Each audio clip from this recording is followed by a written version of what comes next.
so long is like alchemy. Revenge game against the Trailblazers. Obviously, the second game in a row against Portland, losing in overtime just the other night. And I think the story going into this was, how were they going to deal with Jusuf Nurkic? Is it Joseph? Joseph, you know who I'm talking about. Big Nurk, former Denver Nugget. He really ate our lunch the other night, and I just wanted to see the alterations in scheme defending him. When healthy, I think he's a nice player, and he's a rare big that can stay on the floor in today's game. Clay, if you pay attention, he likes playing in Portland. Remember, he played at Washington State. Parents met in Portland. Steph, ready, let's go. And right away, you see the quick double from the baseline. And I had pointed out in the previous matchup, they were helping from the top side. That's too easy for him. He's too skilled. He sees it coming. And it's Aminu big boying Draymond in the paint. The pace was quick, and it was a fluid game to start. And you know we're going to monitor this all year long. The Draymond three balls. He took an early one here and didn't knock it down. Be quick, but don't rush, John Wooden. Because I feel like Draymond, the longer he takes, the lower the percentage the shot is going to be, right? But you don't want him rushing it. You don't want him sharting it up. You see CJ running it right back down at us. But it's like when he has that huge pause, it's very likely not going to drop or even hit the rim at times. Watch Clay here. And when he just steps back out of the fade, it looks like it's much more efficient as opposed to like the Kobe or Hakeem where you shimmy shoulder and turn. I don't think he's as effective with the turning of the shoulder. Someone explain to me what Looney's doing right there. I've talked about the regression defensively, and is it maybe that, one, he's following suit with the rest of the team of just kind of dragging their feet, and two, is he kind of finally content, you know, with a spot here in the NBA? Draymond, again, the spacing. I promise I won't show too many of these. He was 1 of 6 on the night. That's the last one. I just have to show the way that, you know, the spacing that's being affected here. There's the kick out, and there's Looney trailer 3. And that would really solve a lot of the problems because then you could play 4 out with Looney out and Draymond in, right? Look at this trailer screen. One thing I think that plagues us and many other teams is the screens are predictable, which allows for the switching, right? And if you come running up from behind in a trail screen or rush into the screen, it doesn't allow the defense to think. There's Steph feeding Loon on a silver plate. Like I said, big offensive first quarter for Looney and this guy, Klay Thompson. Triple threat, it's wet. In Nurkic's face. He likes the Rose Garden, what now is the Mata Center. I hate these new names. Running the offense through Nurkic because of the gravity he is creating in the double step. I'm not giving that to you, Draymond. We know you ain't going to finish it. And he picks up the second foul and has to take a seat. And then take a look at Scrooge McDuck, Kevin Durant. Not sure what he was doing. He was doing his Looney impersonation out there on the pick and roll help. And I'm calling him that because here's out of the timeout. That's the first shot he got in the game there with 4:40 in the first quarter. And he just seemed disgruntled, right? And I think, if I recall, every holiday season, KD kind of gets in some moods. There's Looney, nasty, hezzy. Guys who play slow, the hezzy really works for them. For whatever reason, they're just more adept at doing it because maybe they don't have to slow down as much. They're already kind of slow. It's irky-jerky. Here's some signs of active coaching. Look at the pressure. Look at the ball pressure. They're picking up way outside the three-point line. And I thought there was, despite some brain farts defensively, the overall effort intensity level was decent throughout this game. And like I had mentioned, KD didn't have a shot till the 4:40 mark. And with Steph in the new rotation sitting down to end the first, it was kind of KD time. And he got himself a couple buckets and going in this thing. But Dame, he was feeling it. And I think the way we guarded Nurkic allowed him to get going early on. There's the type of move I'm talking about with Clay and his post move. Steph has better hips than Clay, right? They're looser. He has more flexibility in him, so he can do those turns and shimmies better than a Clay. I like the camera view that Portland cameras use. Our baseline camera, our alternate camera we use, it just doesn't give the game justice, and they use it too much. There's the outlet and Draymond not elevating well these days. I'll give him a bit of a pass on these finishes at the rim. I think his lower back is bothering him, and credit him for not whining about it. Steph, the steal, the pulley, and he gave us some energy and got us going. We started playing faster here in the second quarter, out in transition, finds Jerebko, and it was nice to see Repko get back on track after a few low percentage outings, right? Myers Leonard is a guy I fully missed on. His physical profile and the fact that he could shoot at his size, I really thought he was going to be a better player in the league. I'm kind of getting tired of this pass it right back to Steph play because I think teams just know it's coming. It's becoming less and less effective. Got Clay a few easy ones in the split action, using his size, finishing at the rim. And then what we've all been waiting for. And check the body language after this release. It almost read as if he knows something we don't know, and he's figured something out, right? So I think everybody in blue and yellow was happy to see Klay knock down his first 2 threes. Now look at this at the timeout. KD isolating himself from the team during a stoppage in play. It's just weird, right? And then you listen to the All 82 pod. Nate Duncan was at shoot-around before the game, and he said KD was doing the same thing, isolated, didn't talk to anybody, and took off early. So that has to be noted. Nurkic just putting Looney in the rim, nasty drop step. And not to give KD a pass, but I get it. I tend to get grumpy around the holidays as well. Klay, I thought he forced a couple shots after he hit the two-pointer, but most of them were good looks. He missed a dunk, and then I like this coast-to-coast attempt. He just didn't get the finish. But after about 4 or 5 straight attempts from Klay, it was kind of like Durant was like, all right, Klay, it's my turn to get some shots. Good no call, knocks it down. Quinn Cook got in the game and gave us some minutes. Now watch Klay's body here. Again, the body language. Obviously he's unbalanced, but his body just looks more relaxed within the jumper, right? It just looks smoother on the release. Now these are what I call FU passes. Watch this pass from KD. You know what that pass is? This is what I teach kids. Like, that's an FU pass. That's a pass you don't really want to make. You're kind of like salty for whatever reason or another. And KD had a couple of those FU passes. Draymond, the business decision not going up against McCollum, probably a wise one.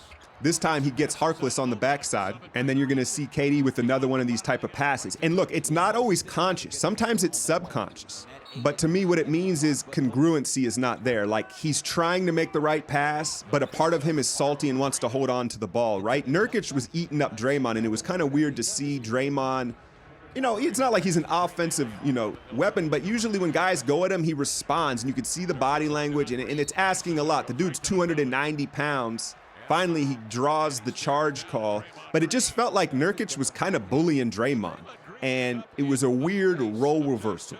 After getting quite a big lead, we let them climb back in it with some threes and just some ugly offensive possessions. Now watch Nurkic here.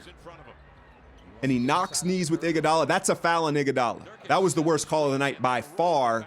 And so that's what pretty much explains this here to end the half. Again, Portland had made a run to cut it to 8, and Iguodala heaves it into the crowd and gets thrown out of the game. They announced it at halftime. Now, this is something that reminds me of being on the playground at a school and where a kid, so the basket was there, yes, but really the kid was aiming at some kid beyond the basket. And Iguodala, he had the excuse of, it was towards the hoop, but by the letter of the law, he had to be ejected. Third quarter Steph splash. And again, here's the pass and run and retrieve again. And if this is what Steph wants, then the chef gets what the chef wants, right? But to me, it seems like a lot of extra work, and it almost seems like they're just trying to cater to Draymond, letting him touch the ball on offense. Steph had a lot of steals. He played the passing lanes well, and I thought he had a little extra juice because of what Seth gave him the other night. Dame couldn't miss. I thought they did a better job pushing it back at Portland than they did the other night, but watch KD here basically ask for the tech. Pulls himself up, slaps the board, and then stares at the ref. So I understood why Iguodala was frustrated. I'm not sure what's going on with KD, but again, we have to note this. There's Klay again, not turning shoulder, right? He kind of faces up and steps back, and it just seems like a much better shot for him. But Dame, not to be outdone, he lives for the one-on-one back and forth, and they got into a little bit of one here in this third quarter between Dame and Klay, who were guarding each other. Dame, the steal, the run out, the slam. Okay, I lied. I'm showing way more Draymond shots than I thought I was, but that one he knocks down. But enough of the yelling when you knock one down. Can we please do the Jerry Rice celebration? The best celebration is no celebration. Go hand the football to the referee. You feel me? KD, this is a nice patient pass, and Klay, never mind the 4 or 5 from downtown, I thought he was just more efficient at 2-point range, which maybe is more important.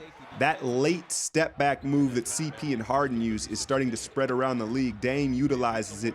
And we saw some signs of old Warrior basketball where it wasn't just one extra pass, it was 2, and it wasn't a good shot, it was a great shot. And I don't know if that was a result of Klay shooting better, and then he started to become more willing to pass the ball. You see Seth in the corner. Portland would not go away. I think one strategy against a Nurkic-type center is, and we didn't really utilize, was try to get him in foul trouble. I know we don't have a lot of slashers and the exact personnel to do so, but if you deliberately attack him, it can work when a guy is that big. Quinn hits a huge 3. Here we go. We get the stop out in transition, and you know where KD's going with this, to his boy in the corner. So back-to-back 3 balls to end the third gave the Warriors a lot of momentum on the road.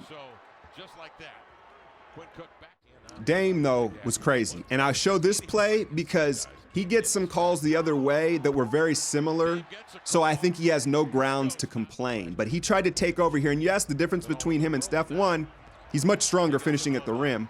But because of that, he gets much more tunnel vision. He's not willing to move the ball like Steph, even when he's going. Steph, it's the same call, right? It's the same call. The touch foul on the 3 ball, but they call it on the ground. Kerr, my exact reaction.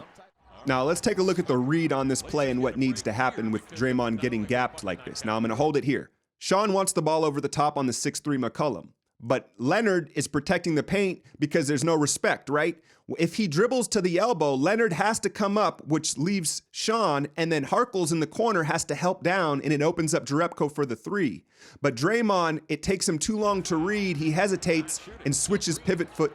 I know you're taught not to waste your dribble, but I'd like to see Draymond right away dribble in those scenarios. Not necessarily forward or anywhere with it, just with a dribble will keep him more dynamic and maybe make the defense pause a second. It's like he immediately goes into loading the ball for a pass, and it's too deliberate. Livingston got real aggressive here on back-to-back possessions for his only 2 shot attempts of the night. Jerebko transition, got his second 3, and we were keeping them at arm's length here midway through that 4th. Here was an impressive defensive stand from Draymond. That's asking a lot, man. He's got to be giving up 40, probably more like 60 pounds. Baseline cut, Clay, woo. More killer, this time from deep. His 4th of the night, 4 of 5 from downtown, and what felt like would be the dagger on this night. And then Clay doing Clay-like things. Don't talk to the hand. Yeah, talk to the hand. He missed the hand.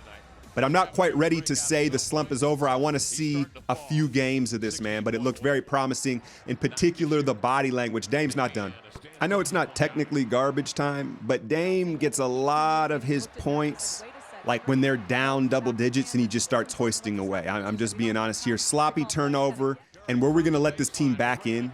Lead down to 7, tough baseline pull, got it. Thought that was a big basket, and then Steph, smartly so, draws the cheap one. Look, I hate the call. I really do. I hate it either way, for us or against us. But my point was being that Dame is drawing the exact call all game long, so I don't know how you can get so bent out of shape. Steph continues to miss free throws. Someone was asking me about that on Twitter. It's really a lack of concentration. It's a lack of being in the moment. I think these guys, we're starting to already see them get anxious towards the All-Star break, and we're a bit of ways from that, so that's a bad sign. Dame actually gets teed up. The ref thought he was cussing at him, and that's, I know I've been picking on him in his game a little bit here, but that's definitely not his character. So, and Draymond, take note, this is how you talk to referees, like they're a human being. So he explains that that wasn't the case because he knows this guy's going to referee him the rest of his career, smooth it over. But by this point, the game had really been put away, a 10-point lead under 2 minutes to go. And so an encouraging, much-needed road win from this Warrior team in December. New Year's Eve, we head to Phoenix. I wish I could go to the game, but I can't swing it this year. But I'll probably hop on and do a live for those of you that are, not going out and partying. Maybe pop a little champagne with y'all live pregame before this Suns game. And the Suns have been playing better. That's not going to be a cakewalk. They've been getting buckets, 8 and looking better, so it should be a good one. I'm out, y'all. I've been winning so long, it's like alchemy.